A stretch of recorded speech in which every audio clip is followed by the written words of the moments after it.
नमस्कार। जरा सोचिए, एआई, इलेक्ट्रिक गाड़ियां, सुपर फास्ट 5G, ये सारी टेक्नोलॉजीज जो हमारे भविष्य को पावर देने वाली हैं, ये असल में चलती किस चीज पर हैं?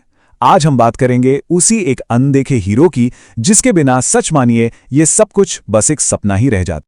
हम जब भी भविष्य की बात करते हैं ना, तो हमारे दिमाग में यही सब शब्द घूमते हैं। एआई, 5G, इलेक्ट्रिक गाड़ियां और बड़े बड़े डेटा सेंटर्स। हर कोई इन्हीं की चर्चा कर रहा है और ये हमारी दुनिया को पूरी तरह से बदलने का वादा भी करते हैं। लेकिन यहां एक सवाल है, क्या हमने कभी रुककर ये सोचा है कि इन सभी मॉडर्न टेक्नोलॉजीज को चलाने वाली असली ताकत क्या है? वो कौन सी बुनियादी चीज है जो इन सबको आपस में जोड़ती है और काम करने लायक बनाती है?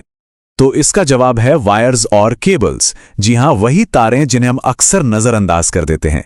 यही है भविष्य की टेक्नोलॉजी की वो अदृश्य रीढ़, जिसके बिना कुछ भी मुमकिन नहीं है। चलिए आज इसी अदृश्य दुनिया की गहराई में उतरते हैं। इसे ऐसे समझिए, अगर ये अदृश्य रीढ़ की हड्डी यानी ये केबल्स का नेटवर्क अचानक से काम करना बंद कर दे तो क्या होगा? न बिजली का बहाव होगा, न डेटा का ट्रांसफर। हमारा पूरा डिजिटल और एनर्जी का ढांचा, सब कुछ पल भर में ढह जाएगा। ये सिर्फ तारे नहीं हैं, ये हमारी मॉडर्न दुनिया की लाइफलाइन है। अच्छा, अब इसके इकोनॉमिक्स पर आते हैं, यानी इसके बिजनेस साइड पर। ये कोई पुराना धीरे धीरे चलने वाला उद्योग नहीं है, बिल्कुल नहीं, बल्कि ये एक ऐसी इंडस्ट्री है जो बहुत तेजी से बढ़ रही है और नए जमाने की जरूरतों को पूरा कर रही है। तो भारत की जो वायर और केबल इंडस्ट्री है, इसका मार्केट साइज आज की तारीख में पता है कितना है? पूरे 90,000 करोड़ रुपए का। जी हां, 90,000 करोड़। यह आंकड़ा अपने आप में बताता है कि हम किसी छोटी मोटी इंडस्ट्री की बात नहीं कर रहे हैं। और बात यहीं खत्म नहीं होती। 2026 तक ये इंडस्ट्री हर साल 15% की जबरदस्त रफ्तार से बढ़ रही है। ये ग्रोथ की एक तूफानी स्पीड है, आप कह सकते हैं। तो सवाल ये उठता है कि इतनी शानदार ग्रोथ के पीछे आखिर वजह क्या है? कौन सी ताकतें हैं जो इसे इतना आगे धकेल रही हैं? आइए, इसके जो मुख्य कारण हैं उन्हें एक एक करके समझते हैं। देखिए, इस इंडस्ट्री को कई चीजें एक साथ मिलकर आगे बढ़ा रही हैं। सरकार पावर ग्रिड्स को अपग्रेड करने पर भारी पैसा लगा रही है। 5G के आने से फाइबर ऑप्टिक केबल्स की मांग तो आसमान छू रही है। रियल एस्टेट और रिन्यूएबल एनर्जी जैसे सोलर और विंड पावर को भी खास तरह के केबल्स चाहिए। डेटा सेंटर्स का जो बूम आया है, वो भी इस इंडस्ट्री के लिए एक बहुत बड़ा मौका है। और सिर्फ इतना ही नहीं, दुनिया भर की कंपनियां अब चाइना +1 स्ट्रैटेजी अपना रही हैं, जिसकी वजह से भारत का एक्सपोर्ट भी 19% तक बढ़ गया है। अब एक बहुत ही दिलचस्प सवाल दिमाग में आता है। हम देख रहे हैं कि सेमीकंडक्टर चिप्स लगातार छोटे और ज्यादा पावरफुल होते जा रहे हैं। तो क्या इसका मतलब यह है कि तारों की जरूरत कम हो जाएगी?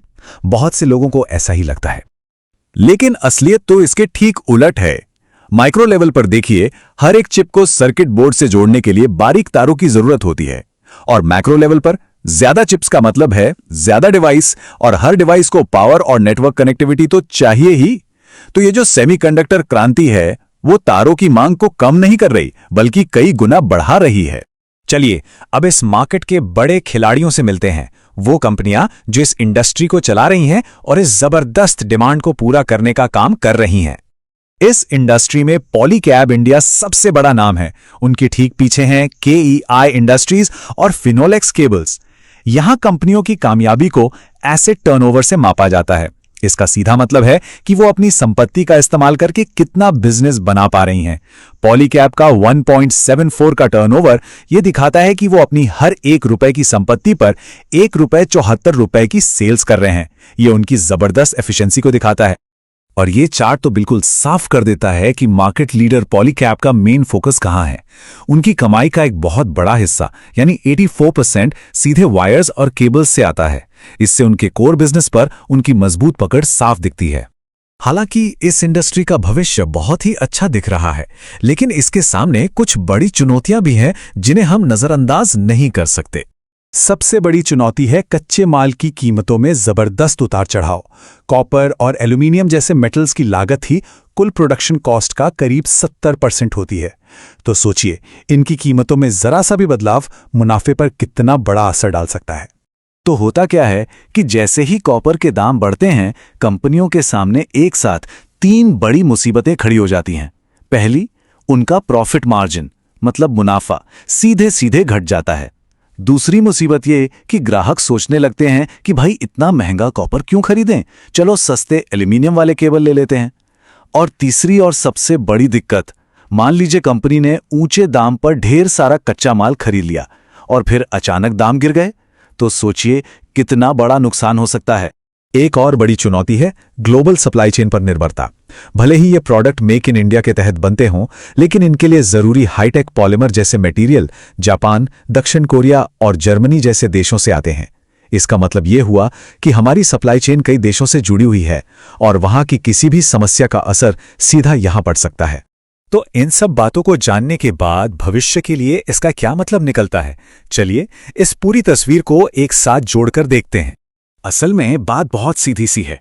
वायर और केबल इंडस्ट्री शायद ग्लैमरस ना लगे, लेकिन हमारा डिजिटल भविष्य, हमारी ग्रीन एनर्जी और हमारे एक्सपोर्ट के सपने, सब कुछ इन्हीं तारों की मजबूत नींव पर टिका हुआ है।